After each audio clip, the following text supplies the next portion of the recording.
Hey, what's up, sports fans? Thanks for coming by the DFS 5-pack. I'm your host, Ryan Kostrowski. If you are new to the station and you want more daily fantasy sports info, press that red button that says subscribe. Anyways, guys, I brought it up yesterday on a few of the NFL DFS videos that we covered. We're going to do a lot more just kind of strategy DFS talks this week.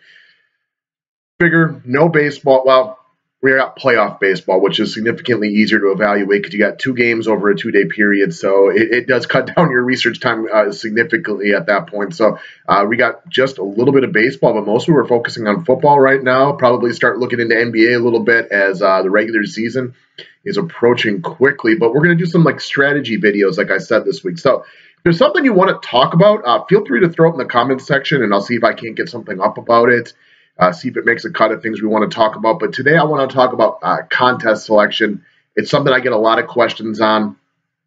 I think it's both important, but also I think people sometimes get a lot of bad scores and they want to feel like they're not entering the right contest when that's not always the case. Sometimes you just need to up the overall selection process. It's not like you're going to find these magic contests where, score X doesn't cash somewhere, but cashes in these contests, for example. But you got to look at it more of like an overall profitability long term, I guess is the best way to look at it. Now, before we get into that, guys, I've been on a real heater for NFL DFS for quite a while now. If you want to become a member, real simple, just go to the website and sign up. We'd love to have you be part of the family.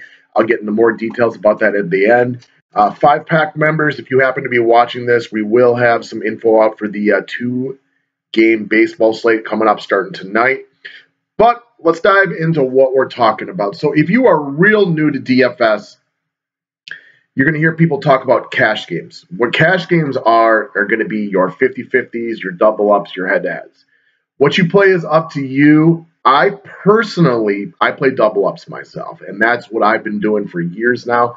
I can't even tell you the last time I entered a head-to-head contest. It's been a very long time.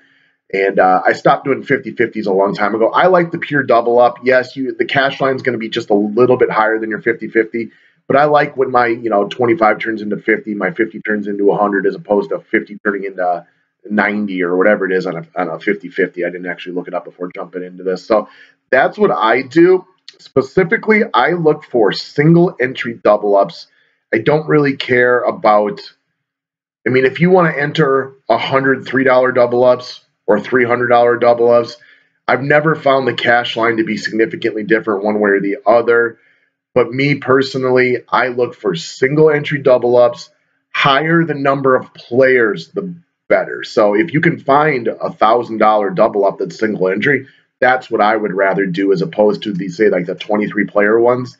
Because part of looking into playing cash games is you're kind of going against the field a little bit sometimes as far as ownership goes. So sometimes you'll make a play and you'll select a player that maybe you're not big on, but you like him because you know the field's going to go that way, and you're playing it more as almost a safety precaution. When you're looking at a head-to-head, you don't necessarily really know if they're going to go that route, but the more entries, the better. Now, I look about it this way.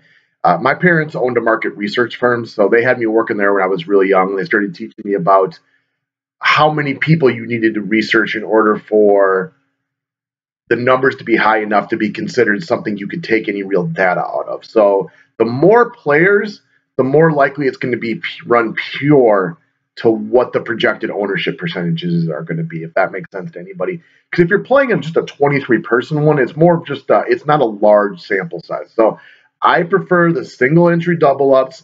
Larger the player pool, the better, in my opinion, because part of what I'm doing is making an educated guess about which way the field is going to go. For example, like in NFL DFS, if I think the field is going to be highly on one defense, and maybe it's not my favorite, but I know it's the safe play to go, you're going to get a better representation in that if you're looking at a higher number of entries within that double up. So hopefully that all makes sense. That's what I do. But again, one of the things I try to talk about with DFS is there's a million ways to skin a cat. So just because I do something this way doesn't mean that you can't kick butt and take names by doing something a different way. My business partner and I, we play DFS 2 different ways, which I think is good for our customers because I think it gives you different ideas of how you can attack things. For example, I play more along the lines of the keep it simple, stupid method, whereas I'm not always looking to get super creative on a ton of picks. Let's like I said, keep it simple. Let's look at guys in good spots to succeed. Let's dominate our cash games, and let's place into more GPPs that we can.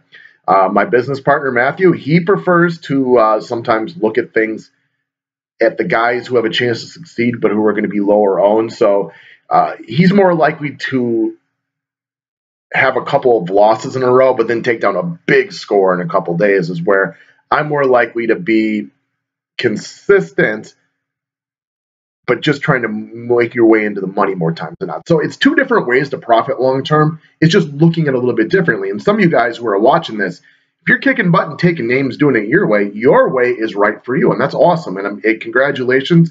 I wish you the best of luck doing it your way. I just try to talk about the way that I do it, because that way, that's about all I can really speak about with any kind of the best way to look at it with my experience. So we can all do it different ways and still reach success, but these are the specific strategies that I use. Now let's move into GPP, and I want to start by saying, specifically gearing this one towards NFL DFS.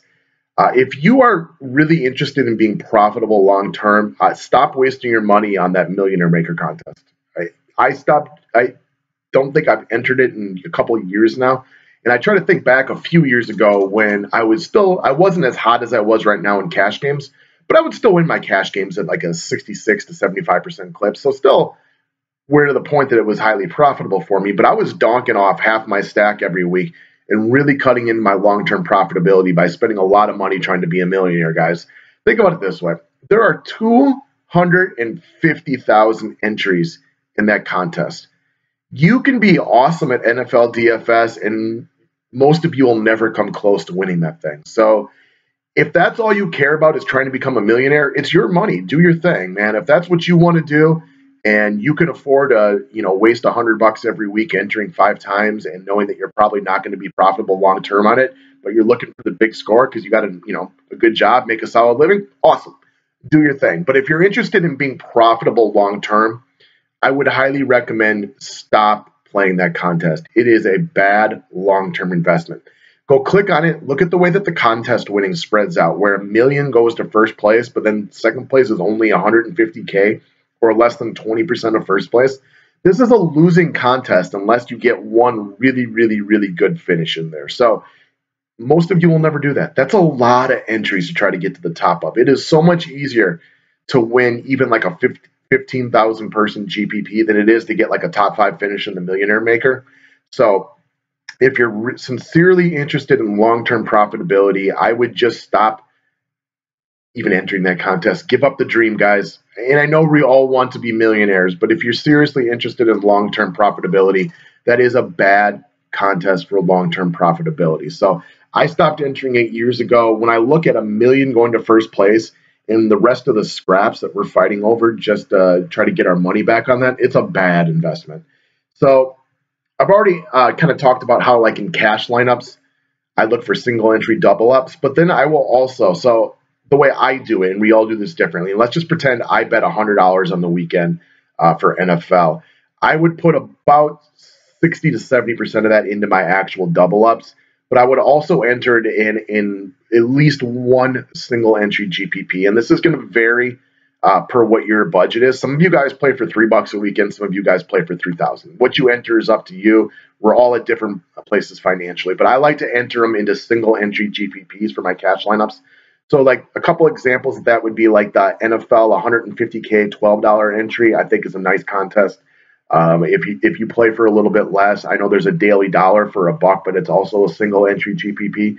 For my cash lineups, I specifically look at entering them into single entry GPPs, as that I feel gives you good chances for long-term profitability on those specific contests. Now, if I'm going to do multi-entry GPP, which is another thing that I do also every weekend. So, for example, if I were to play $100, I'd probably do like 65 into double ups, use that same lineup in like a $5 GPP single entry, and then do like 6 $5 GPPs and run the little multi-entry theories where I'll mix and match my quarterback wide receiver combos a little bit and stuff along those lines. But I'm usually looking for a GPP that's under 10,000 entries, but more along the lines of say like 1,000 to 5,000, because those you can place higher up on a more consistent basis is what I have found that work specifically for my strategy. Again, we're all going to be differently, work differently and stuff like that.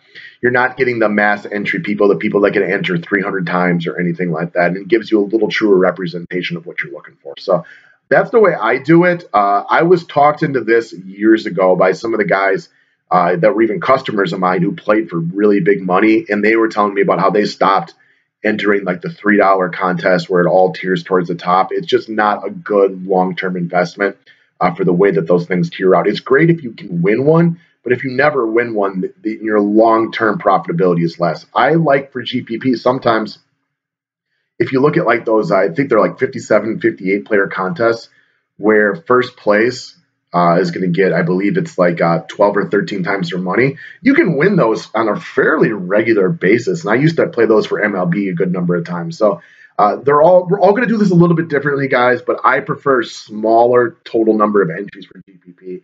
What I have found gives me more success. So that's a question I get a lot, is about contest and what kind of contest I play in. And it's hard for me to ever blanket statement this for people because we all work on different bankrolls. Again, I've got customers who play for thousands and thousands every weekend, and I have customers who play for a couple of dollars. We're all in a different spot financially. We all want to bet for different amounts. I've got customers who have lots of money but don't want to play for that much because it's just a little bit too stressful for them. That's cool. We can all do this a little bit differently, but it's hard for me to give blanket statements on contest selection when we all have different bankrolls. So that's what I got for that, guys. If you are interested in becoming a member of the DFS 5-pack, I am here to help. Specifically, we are just kicking butt and taking names again on NFL DFS cash games. We got NBA coming around real soon, which is another one of my strong sports. So monthly, annual, lifetime, guys, there's a bunch of different options for you. If you only play NFL, there is an NFL-only package up there. If you bet a decent amount, I can all but guarantee you that I'll help you win some extra money. Go check out the website, guys. Sign up. Everybody who signs up to be a member will get access to one of the VIP Facebook groups. And that's where I will post extra video data too, extra talking, just lots of other extra information in there for the paying members. And you get kind of a family atmosphere that goes around with it. I'm not the only one giving my opinion in there. There's lots of other people who play DFS every single day that are just looking for a community, a group of friends to talk DFS with. So sign on up. Love to have you. I'm around all day to add new members. Thanks for watching. Have a wonderful Tuesday or whatever day it is that you're watching this.